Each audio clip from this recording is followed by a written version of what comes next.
I should have known she was going to say something the moment she walked in. Hair curled just enough to look effortless. Dress a little too sparkly for a family gathering. That kind of entrance always meant one thing with my sister. A performance was coming. The dinner was supposed to be casual, just family. My parents, a few aunts, some cousins.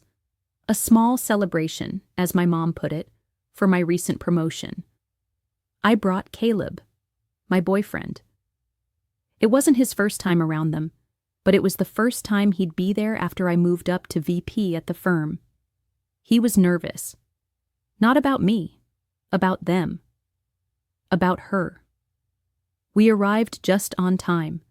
Caleb in a navy button-down, sleeves rolled, that quiet confidence he always carries.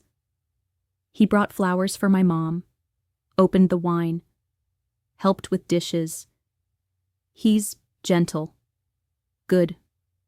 The kind of man you notice for all the right reasons. But apparently, that wasn't enough for Lena. She arrived late. Of course. Sweeping in with a dramatic sigh, dropping her coat on the couch like someone should have been waiting to take it from her. And when she saw me sitting beside Caleb at the dining table, her mouth curled into that smirk I know too well, the kind that always comes right before she opens fire, with a smile. "Wow," Lena said, loud enough to cut through the room. "You brought Caleb again." You know, I always forget how, let's say, humble he is. But before I continue my story, let me know in the comments where you're from, because I would love to know that my story is reaching different places. Also, if you enjoy, subscribe. It will really help the story reach more people. The room quieted a little. I raised an eyebrow. "Hi to you too, Lena." Lena tossed her hair. "No, seriously, I think it's so brave of you. You're this high-powered executive now, and he's just..." She trailed off and looked directly at Caleb. "So chill. Like, are you still doing that thing with bikes or whatever?" Caleb smiled, polite. "Yeah, still running the cycling shop. We just expanded into 2 new cities." "Oh," Lena replied with faux delight. "That's adorable, like a local small business hero. We love that." I saw the flicker in his eyes. Not hurt, exactly. He's used to people like her. But it landed. She meant it to. My dad laughed, awkward. "Lena," but she kept going. "No, I'm just saying, I think it's nice. You don't see that kind of dynamic often. A woman leading the charge, and the guy just keeping the vibes cozy, you know?" My mother muttered, "Lena, maybe we..." "No, I mean it," Lena said, laughing now. "You know how some people are golden retrievers? Loyal, sweet, simple? That's Caleb." The table fell silent. Caleb looked down at his plate. He wasn't smiling anymore. I looked at her, straight at her, and for the first time in a long time, I didn't flinch. I didn't laugh to break the tension. I didn't change the subject. I didn't rush to Caleb's side like he needed defending. I just looked at Lena and let her laugh die on its own. She blinked. "Anyway," she said, sipping her wine like nothing had happened, "I'm starving." No one said much after that. The mood had shifted. My mom tried to recover, asking about someone's vacation. My aunt commented on the salad. The noise resumed, but the energy didn't. Caleb turned to me quietly and said, "Want me to take off?" I can pretend I forgot something at the store. I shook my head. You don't have to leave a room just because someone wants to poison it. He nodded, grateful, but I could see the tightness in his jaw. The rest of dinner was a blur. Chatter, chewing, half smiles. Lena carried on like she hadn't just embarrassed someone for sport, like she hadn't turned a celebration into her own stand-up routine. But me? I didn't say much. I watched, and for the first time in years, I didn't feel small. I didn't feel outmaneuvered or hurt. I felt cold, focused. Because what Lena didn't know What no one at that table had really grasped yet was that the world had shifted. I wasn't the quiet, agreeable version of myself anymore. I was her boss, literally. She didn't know it yet. She had applied to the company under a different department, a new name on the hiring board, a chain of events that hadn't made its way to her radar yet. But it would. Soon. Because when she laughed at Caleb, she wasn't just trying to make him look small. She was trying to remind me of where she thought I stood, of where she still saw me in the family story. The girl who overachieved but still wasn't the main character. Only this time, she got it wrong. After dessert, Caleb helped my mom clean up. I stepped out to the patio alone, just to breathe. Lena followed a moment later. "You're quiet," she said, lighting a cigarette like it was a movie scene. "Did I hit a nerve? Or is your golden retriever boyfriend going to bark at me later?" I turned to her slowly. "No," I said calmly. "He won't bark, but he's not the one you should be worried about." Lena paused, eyeing me. "You're acting weird. You okay?" I smiled. "Better than ever." She laughed, but it faltered. "You've got that look, the one you get when you're planning something." I didn't answer. I didn't need to. Because the truth is, Lena had been winning battles no one else realized were even happening. She weaponized charm, mocked from behind a veil of jokes, sabotaged with sweetness. She insulted the people I loved and played innocent when called out. She'd done it for years, and I'd let her. But not anymore. I walked back inside and kissed Caleb on the cheek. He smiled weakly. "You okay?" he asked. "I'm great," I said. "How about you?"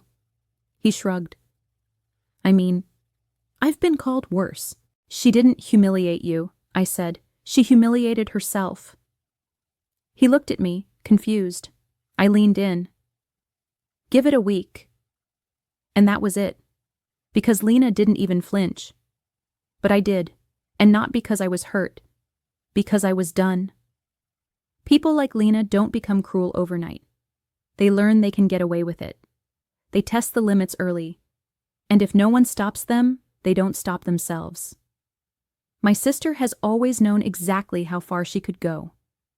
Even when we were little, she had a way of twisting the air around her. If I had a new toy, she'd accidentally break it.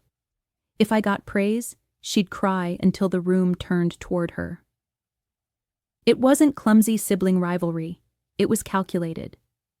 I remember once when I was 7, I got a perfect score on a spelling test. I came home proud, holding the paper in both hands. My dad gave me a quiet "good job" and went back to reading. My mom smiled, but didn't look up from the stove. Then Lena came in and announced she had a stomach ache, sat on the couch and whimpered like a wounded puppy. 15 minutes later, my mom was spoon-feeding her ginger tea while my test sat forgotten on the counter. That was always the pattern. Lena wasn't just needy, she was strategic. She could spot attention from across a room and snatch it like a magician pulling a coin from behind your ear. I used to think it was my fault. That maybe I was boring, too quiet, too serious, too good. Because I didn't yell, I didn't throw tantrums, I didn't make scenes, I got straight A's, did my chores. Sat politely at the table while Lena interrupted, rolled her eyes, made jabs at me like it was part of the family script. When I told my mom that Lena had called me boring in front of her friends, she waved it off. "She's just joking," my mom said. "She's teasing because she loves you," my dad added. But it never felt like love. It felt like erasure. At school, I was a star. Teachers liked me, friends respected me. I won awards, gave speeches, stayed out of trouble. But at home, I was always second place in a one-person race. Lena?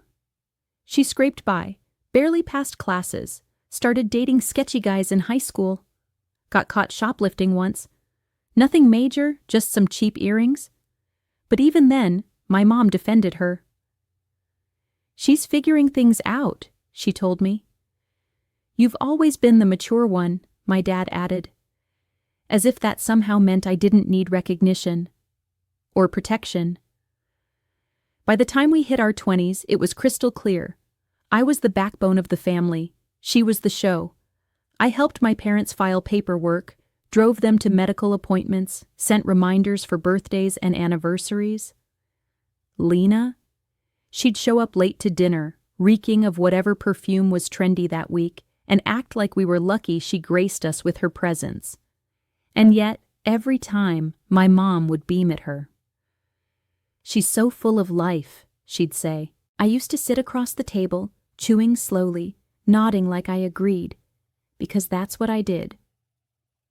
I let it slide, over and over, like the time Lena ruined my college graduation party by bringing her latest disaster of a boyfriend who got drunk and picked a fight with my uncle, like the time she borrowed my favorite coat just for the weekend and returned it 3 months later with a tear down the back, like the time I finally introduced a guy I liked to the family, years before Caleb, and she laughed and said right in front of him, "He's cute, for someone who looks like he sells weed out of his trunk." He never came around again, and still I swallowed it. I told myself it wasn't worth it. That family meant letting things go. That being the bigger person meant biting your tongue, and she knew that. Lena thrived in that space. She weaponized my silence like a shield. The more I let her get away with, the bolder she got. My mom once said, "She only does this because she feels safe with you." Safe? I wanted to scream. But I didn't, because I thought keeping the peace made me strong. But it only ever made her louder. It took everything in me not to smirk when I saw her name in the onboarding list. Lena Reyes, marketing assistant. I read it twice, just to be sure. Same spelling, same ridiculous middle name. Cressida. My sister, starting Monday.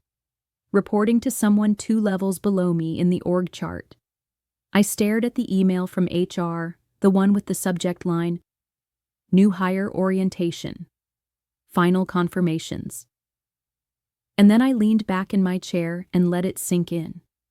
Of all the companies she could have applied to, of all the departments she could have landed in, of all the executives she could have unknowingly walked past in that lobby, she walked into my building. She works for me, and she doesn't know it yet. It wasn't some elaborate setup. I didn't recruit her to play some twisted game. I didn't even know she had applied. Honestly, I doubt she even researched the company. Lena always had a knack for finding shortcuts and skipping details. Someone probably sent her the job listing. She probably clicked apply without even noticing the leadership team tab. Or if she did see my name, she assumed it was someone else. Because in her mind, I could never be someone with that much power. I was always the background character in her story. Let her think that a little longer. Her first day was a Monday.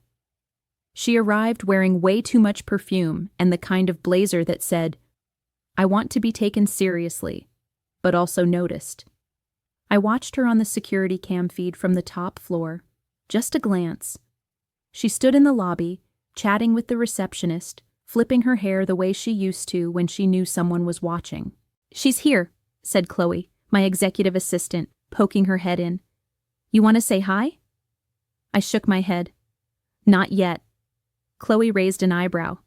"You okay?" I smiled. "I'm perfect." I didn't attend orientation. I didn't need to.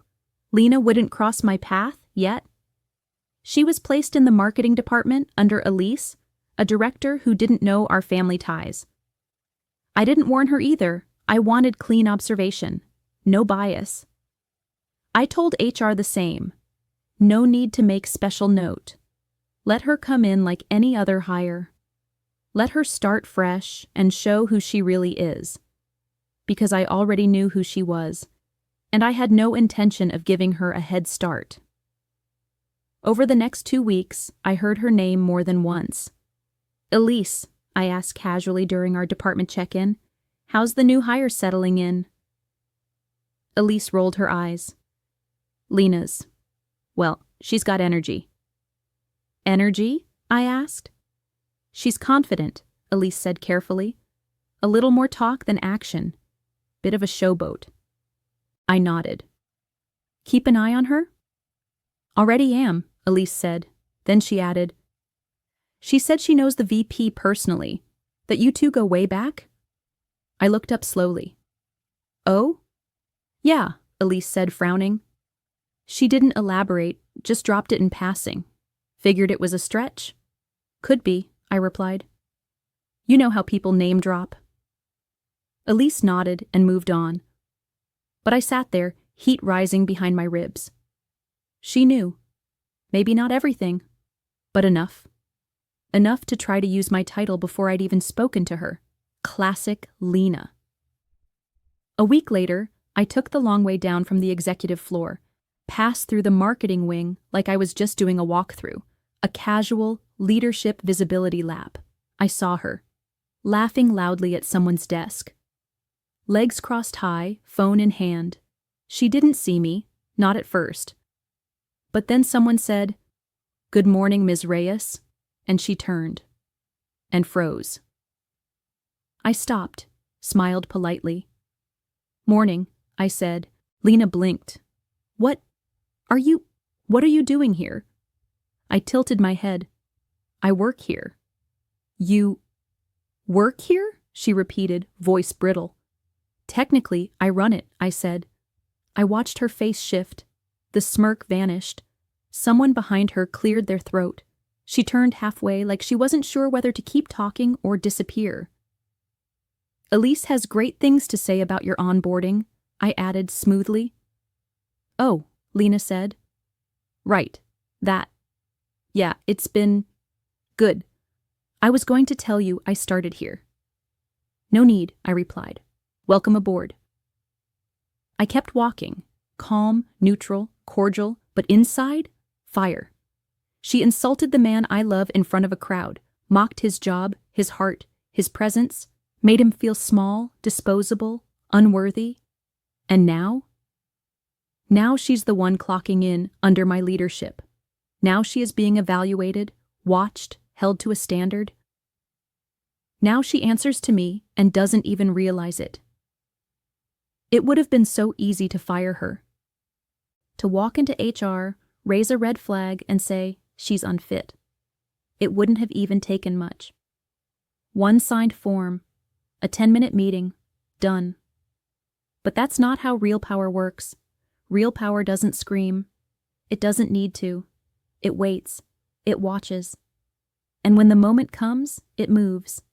Quietly, legally, undeniably. So I let her stay. Not because she deserved it, but because she needed the space to show everyone exactly who she really was. And she didn't waste time doing it. Within her first month, I had 3 separate department leads mention something off about Lena's behavior. Bit of an attitude problem, said Elise, her direct manager. She talks down to the interns, tries to boss them around like she's been here for years. She skipped a team sync, said Diego, the project manager, because she said she was in a creative zone and didn't want to be interrupted. She rewrote my deck, said a junior strategist. Without asking, then told our client it was hers. I listened, took notes, nodded. But I didn't act. Not yet. Instead, I asked Elise to put Lena on a small cross-functional project, a group effort where her input would be essential, but she wouldn't be able to dominate. 3 people, 1 deliverable, equal credit. It was the perfect pressure cooker. By week 2, the feedback rolled in. She doesn't answer emails on time. She takes credit during meetings, even when she hasn't done the work. She talks to people like she's already a manager. I scheduled a check-in with Elise. So, I said, how's our new recruit? Elise sighed. I was really trying to give her the benefit of the doubt. But Lena's exhausting. She acts like everything's beneath her, or like she's auditioning for some reality show. Document everything, I said. I already started, Elise replied. That was all I needed. Because here's the truth Lena never understood. In real life, you don't get away with it forever. Not at family dinners, not in the workplace, not when the same arrogance you use to humiliate others becomes the thing that sinks you. I saw her a few days later in the elevator. She didn't know I'd be there. Morning, Lena said, too bright. Morning, I said, cool and clipped. She shifted in her heels, trying to make small talk. So, Elise is like, kind of intense, Lena said. Does she report to you? She does, I said. Lena grinned. That's good to know. I didn't smile. She kept going. I think some of the team doesn't really get how I work yet. I'm very vision-focused, you know? You mean not task-focused? I asked. She laughed. Well, yeah, I'm more big picture. I like to, lead, you know? I looked straight at her. You've been here 6 weeks. She blinked. Right, I just mean, I see the gaps. I feel like I can add real value if I'm given more space. You were given a team project, I said. That is space. Lena looked away. Sure, it's just, some people don't really collaborate well. The elevator dinged. We stepped off. I didn't wait for her to follow. By Friday, Elise submitted an official feedback memo. It was firm, professional, fully documented. Recommendation, probationary performance review? And still, I didn't fire her. Because she wasn't done yet. I assigned her another task. This one solo. Build a campaign concept for a client's product launch, pitch ready, backed by research, and due in 10 days. I sent the assignment through Elise, copied on my approval. Lena replied within minutes. Lena, via email. Got it. Already have a ton of ideas. This one's in the bag. When the deadline arrived, her deck was late. When it showed up, it was mostly images pulled from Pinterest and vague taglines with no data. No structure, no client voice, no effort. Elise wrote, "This isn't even close to presentable." So I called a meeting. Me, Lena, Elise.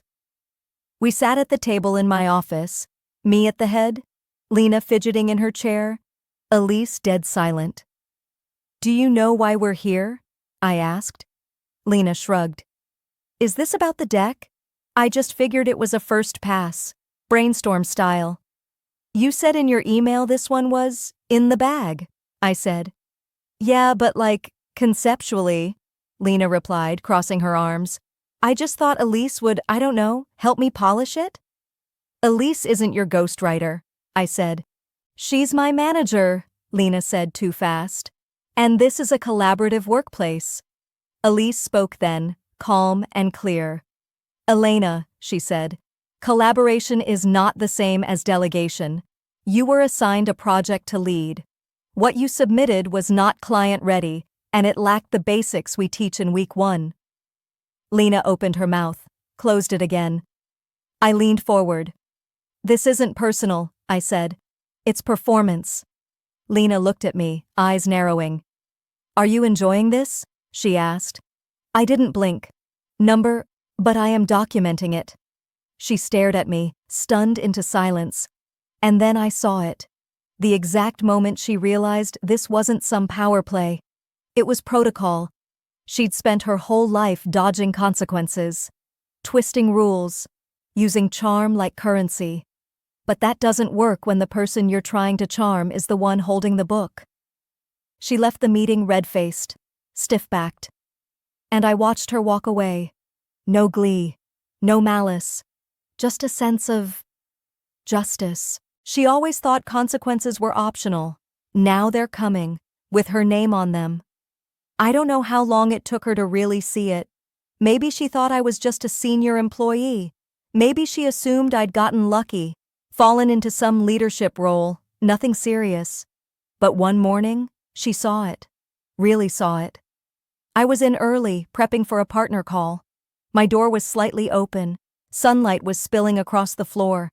I'd just finished signing off on the quarterly performance reviews. She walked by, on her way to fill up her iced coffee or flirt with someone in sales, probably. And then she stopped. Her footsteps paused in the hallway. I didn't look up right away. I wanted to give her time to read it. The brushed steel nameplate, sitting on the front of my desk. Victoria Reyes, Vice President, Strategy and Growth. She stared at it like it was in another language.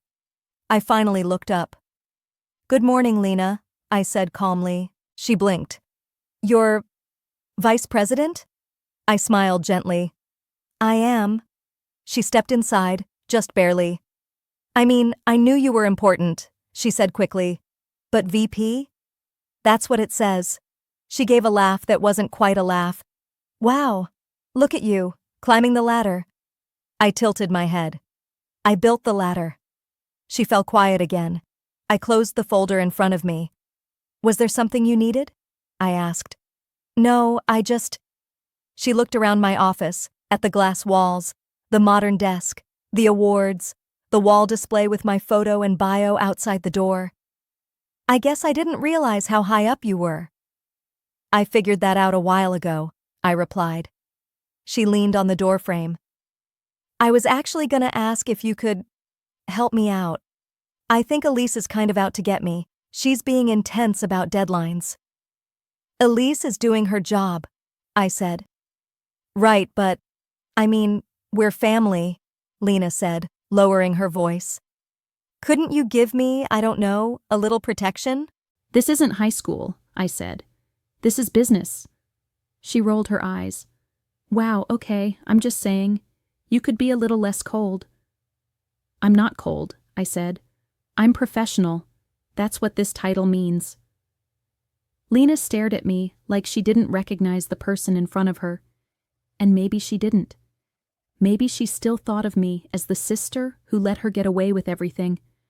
The quiet one, the boring one, the easy target. She turned and walked off. But her energy had changed. Before, she had been careless. Now, she was afraid and trying to hide it.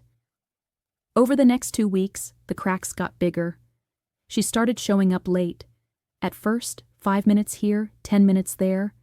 Then it became whole mornings gone, missed stand-ups, excuses that didn't hold. "My train was late," she told Elise. "I had a doctor's appointment," she told Diego. "I thought it was remote today," she told the team. But it wasn't just lateness. She missed deadlines, forgot deliverables, overpromised and underdelivered. In meetings, she was quieter, unsure of herself for the first time. She slipped up during a client brainstorm, pitching a recycled idea from an old campaign we'd shelved 3 years ago. When Elise called her out gently, Lena snapped, "Maybe if someone gave me the real assignments instead of just busy work, I'd do better." Elise documented that. She documented everything, and every piece of it came across my desk. I reviewed it all. No emotion, no rage, just facts, missed deliverables, insubordination, repeated infractions. I didn't retaliate, I didn't scold, I just followed policy. When her second performance warning was issued, she stormed into my office without knocking. "I'm being targeted," she said. "By whom?" I asked. "Elise, you, whoever else is in your pocket." "This is not personal," I said. "You've had 2 official write-ups based on documented performance metrics. If you were anyone else, we'd be having the same conversation." She scoffed. "You love this, don't you?" "No," I said, "but I respect it." She crossed her arms. "So that's it? You're just gonna stand there with your polished desk and your little nameplate and pretend like you're better than me?" I stood slowly. "Lena," I said, voice steady, "you humiliated someone I love. You walked into this company like you owned it, and you've treated people around you like they don't matter. I stepped around the desk. And now you're angry that the person you tried to belittle has the power to hold you accountable. She stared at me, jaw clenched. I stepped back. This isn't about revenge, I added. It's about standards, and right now you're not meeting them. She left without another word. And after she was gone, I sat down, took a breath, not out of satisfaction, but because for the first time in my life, I wasn't trying to keep the peace. I was keeping the line. She wanted to act like I was beneath her, but now I hold her evaluations in my hands. It didn't take long. The moment the HR review process began, Lena switched gears. Not because she understood the weight of her actions, not because she was ready to take accountability, but because she realized, finally, that her job was hanging by a thread. She showed up at my office door one morning, knocking lightly with a fake innocent voice. "Hey," Lena said, her tone soft and sugary. "Do you have a minute?" I looked up from my screen. "Sure." She stepped inside slowly, shutting the door behind her. For a second, I thought she was going to start crying right there, but no tears came, just a rehearsed little tremble in her voice. "I just wanted to talk," Lena said. "I know things have been kind of tense." I waited. She sat down, uninvited. "I guess I've been under a lot of pressure," she continued. "This job, I didn't realize how intense it would be, and maybe I acted out a little." "Is this about the disciplinary review?" I asked calmly. She nodded. "Yes, but it's also about us." I tilted my head. "Us?" "We're sisters," Lena said. "This shouldn't be happening between family." I leaned back in my chair. "Lena, being family doesn't exempt you from accountability." She gave a short laugh. "God, you sound like a judge. I'm trying to be real with you." "Then be real," I said. "Because so far, everything you've said sounds like an excuse." Her smile faltered. "I just think," Lena began again, "that if anyone understands me, it's you. I mean, we grew up together. You know I'm not perfect, but this company stuff, this pressure, it's made me a little crazy." "You were warned multiple times before any review was filed," I said. "You had chances to improve." "I know," she said quickly. "And I'm sorry, really, I didn't think it would get this serious." "And now that it is," I said, "you're apologizing." Lena sat back, crossing her arms. "I get it," she said sharply. "You've been waiting for this moment. Finally, you get to be the one in charge. Must feel good." I stared at her. "It would feel a lot better if you'd apologized when it actually mattered. When Caleb was humiliated at that dinner. When you first cut corners on your work. When you mocked people on your team. But no, you waited until you had something to lose." She blinked, eyes narrowing. "I'm not here to destroy you," I said, "but I'm not going to protect you either." "Even though I'm your sister?" she asked. "Because you're my sister," I said firmly, "and that means I expected more from you. Family doesn't mean immunity, it means responsibility." She opened her mouth to argue, but stopped. For the first time, maybe, she realized I wasn't bluffing. This wasn't theater, this was real, and I wasn't moving. Later that afternoon, the HR meeting was scheduled. Lena sat at the table, shoulders stiff, lips pressed into a tight line. Elise was present, HR was present. I sat at the far end of the room, not speaking unless asked, per policy. The HR director laid it all out. "Miss Reyes, based on the documentation submitted by your supervisor and corroborated by project records, the following performance violations have been noted: 3 missed deadlines, unexcused tardiness, 1 instance of inappropriate conduct in a client-facing meeting, and multiple internal reports of unprofessional behavior toward peers." Lena said nothing. "Under company policy, This pattern of behavior qualifies you for formal suspension pending further review. Effective immediately, your access to internal systems will be revoked until the suspension period concludes. Lena looked over at me, but I didn't flinch. This is a neutral action, the HR director continued. You will have the opportunity to respond formally and present any additional context. Do you have questions? Lena's voice was low. No, she said. I get it. The meeting ended. Everyone filed out. She didn't look at me as she walked past, but I watched her go. I didn't feel triumphant. I didn't feel cold. I felt clean. This wasn't revenge. It wasn't pettiness. It was clarity. For once, I wasn't the one keeping the peace. I was keeping the line. Some stories need plotted revenge. Mine didn't need one. Because when Lena humiliated my boyfriend at that dinner, laughed at him, belittled him in front of our entire family, I was already thinking of ways to teach her a lesson. But it turns out, I didn't have to do anything. She did it to herself. Life taught her the lesson. And we just kept living. It started small, a partnership idea. Caleb's cycling company, modest but growing fast, was expanding into wellness and sustainability consulting. One of our clients, a major outdoor retail brand, needed help with an eco-transport campaign.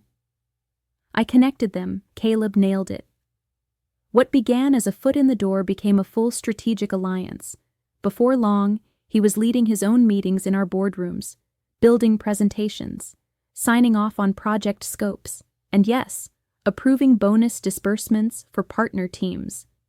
I remember the first time Lena saw him in that context. She was walking past one of the conference rooms on her way out during her suspension period. Caleb was inside, dressed in a tailored charcoal blazer, clean cut, commanding the room without even trying. He was presenting slide 2 of a 12-deck pitch to a CEO twice his age. She stopped cold. He didn't even look up. She stared, frozen in the doorway, like her brain couldn't process the version of him she was seeing. Gone was the golden retriever, she mocked. In his place stood a man with vision, strategy, and the respect of everyone around him. That night, Caleb and I had wine on the rooftop of our building. You think she's figured it out yet? He asked. If not, I said, she will soon. He smiled. I don't need revenge. I know, I said, but justice is nice. We were good, solid, better than ever. The chaos hadn't shaken us, it made us sharper, closer. We moved in together officially, built a home with no cold silences, no hidden jabs, no competition, just us, love, peace, purpose. Lena? She didn't return to the company. HR made her suspension permanent after she failed to respond to their follow-ups. Officially, she resigned. But everyone knew the truth. She'd run out of second chances. No more smirks, no more shields. Word got around too. Our family, so long blind to her behavior, started to notice. My mom called once, soft-voiced. She told us you ruined her life, she said. I didn't, I replied. She did. My mom sighed. I think she knows that now. Maybe she did, but it didn't change what happened. One afternoon, weeks later, Lena emailed me from a new address. Just one sentence. I get it now. No apology, no ownership, just that. I didn't respond. I didn't need to, because she saw it, finally. She saw that the man she mocked wasn't just strong. He was foundational. She saw that the sister she always talked down to now ran the empire she could never enter again. And she saw that the people she once dismissed, quietly, cruelly, were now at the center of something real. Something lasting. Something hers only in imagination. The truth? Lena was never the villain in her mind. She was the star, the misunderstood lead, the one the world had to adjust for. But when the lights faded and the mirrors cracked, what was left? A resume with gaps, a reputation in ruins, a sister she couldn't control anymore. She tried to climb using shortcuts. We built everything brick by brick. She played characters. We showed up real. And now? She mocked my boyfriend. Now he's the one signing the bonus checks. And me? I'm still holding the pen. She thought he wasn't good enough. Turns out, he's the one who helped me build an empire she'll never belong to.